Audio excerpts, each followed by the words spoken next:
রাজ্য সরকার আর হেমন্ত সোরেনের গোটা গেম।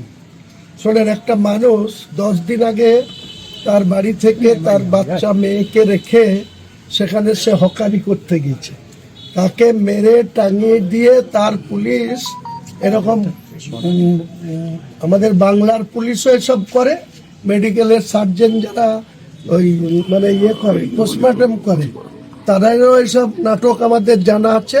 আর এটা কিভাবে সেই ফ্যামিলিকে এখন মানুষের কাছে মুখ পাচ্ছে না। মুসলিম সমাজের মানুষ যেখানে পরিযায়ী শ্রমিক যাচ্ছে, কোথাও উড়িষ্যায় জুয়েল রানা খুন হয়ে তার বাড়ি আসছে, কখনো আলাউদ্দিন খুন হয়ে বাড়ি আসছে, কখনো আনিসুর রহমান সে বিহারের হাজিপুরে মার খেয়ে এখনো বিছানাগত হয়ে আছে।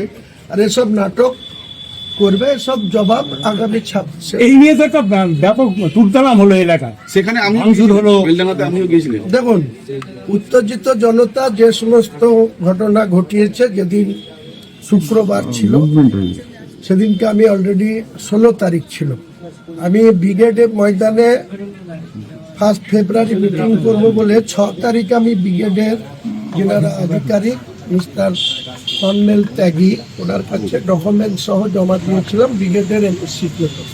উনি 6 তারিখের পরে 8 তারিখে প্রসেস করলেন, আমাকে 13 তারিখে ডাকলেন। 13 তারিখে একটা চিঠি ধরানো হলো, সেই চিঠিতে বলা হলো 16 তারিখে বেলা 1টায় আসতে। আমি 16 তারিখে সকালবেলায় আমার বাড়ি থেকে 7টার সময় রওনা দিয়ে আমি কলকাতায় ঢুকে নামাজ পড়ে জুম্মার তারপরে ত্যাগী সাহেবের কাছে গেছিলাম। উনি 1.5 ঘন্টা পরে আমাকে জবাব দিলেন যে দিতে পারছি না, ফেব্রুয়ারি থেকে 20 মার্চ পর্যন্ত কোনো রাজনৈতিক দলকে মাঠ দেওয়া হবে না, মাঠটা আপনি শহীদ মিনারে করুন। আমি বললাম আমার 10 লক্ষ লোকের প্রোগ্রাম হবে, আমি শহীদ মিনারে তো 25,000-এর অ্যাকোমোডেশন কি করে করব। তাই সেই মিটিংটা তখন যখন আসছিলাম রাস্তায় যখন জাগুলিয়াতে আসি তখন আমার কাছে খবর আসলো যে আলাউদ্দিনের ডেড বডি এসছে, আমরা রাস্তা অবরোধ করবো। আমি নিষেধ করেছিলাম যে হটকারি করো না, NH এর মতো রাস্তা তোমরা অবরোধ করো না, তোমরা দুপুরবেলায় জানাজা করে মাটি দিয়ে দাও, আমি সন্ধ্যার মধ্যে তোমাদের বাড়িতে আসবো, এসে বেলডাঙ্গা প্রশাসনের সঙ্গে এসপির সঙ্গে কথা বলি।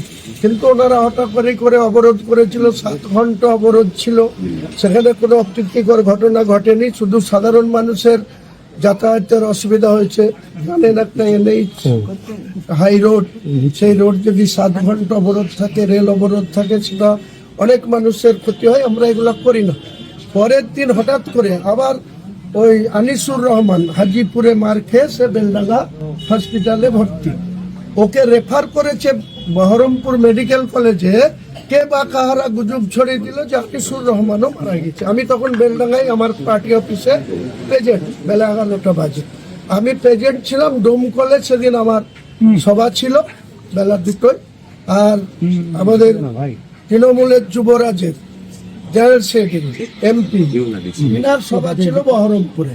তিনি সভা করার সাহস দেখাননি, তিনি 200 মিটারের রোড শো করেছে বহরমপুর জলঙ্গি বাস স্ট্যান্ড থেকে গির্জার মোড়। আর আমি করেছি ওখানে, আমি অলরেডি বাড়ি থেকে বেরিয়ে বেলডাঙ্গায় পৌঁছেছি, তখন দেখছি আবার একটা অবরোধ শুরু হয়েছে। তাহলে আমি কোথাও আমার 20টা গাড়ির কনভয় ছিল, সেখানে তৃণমূলের উস্কানিতে আমি যেহেতু ডোমকল, আমাকে ওখান থেকে 65 কিলোমিটার রাস্তা যেতে হবে, ওখানে অবরোধ করিয়ে দিল। তখন আমি নিজে গাড়ি রেখে প্রশাসন আইসি অনেক ফোর্স দাঁড়িয়ে আছে, তারা হাত গুটিয়ে দাঁড়িয়ে আছে, কোনো অবরোধ তুলতে চাইছে না। আমি নিজে নেমে তাদের দাদা এখন তো দেখা যাচ্ছে যে ও আত্মহত্যাই করেছে, খুন না, তাহলে কাদের চক্রান্ত এরকম ঘটনা ঘটলো বেলডাঙ্গায়? দেখুন, আপনারা যে রিপোর্ট এসছে রাজ্য সরকারের মাধ্যমে, হেমন্ত সরেনের ঝাড়খণ্ডের প্রশাসনের পক্ষ থেকে, তার বেসিসে আপনি বলছেন। কিন্তু আমি বলছি তার বাবাকে, তার মাকে, তার 3 বছরের বাচ্চা মেয়েকে আমরা চিনি, জানি। আমি সেদিনকে ফিরে গিয়ে রাত্রি 9টায় তাদের বাড়ি গেছিলাম, হাজার হাজার লোকের সামনে তাদের বাড়িতে আমি দেখা করেছি। আমি বলছি নিশ্চিত যে আলাউদ্দিন খুন হয়েছে। তার কাগজ কলমে যতই তাকে চালানো হোক যে তিনি সুসাইড করেছে, এমন কিছু ঘটনা তার বাড়িতে নেই।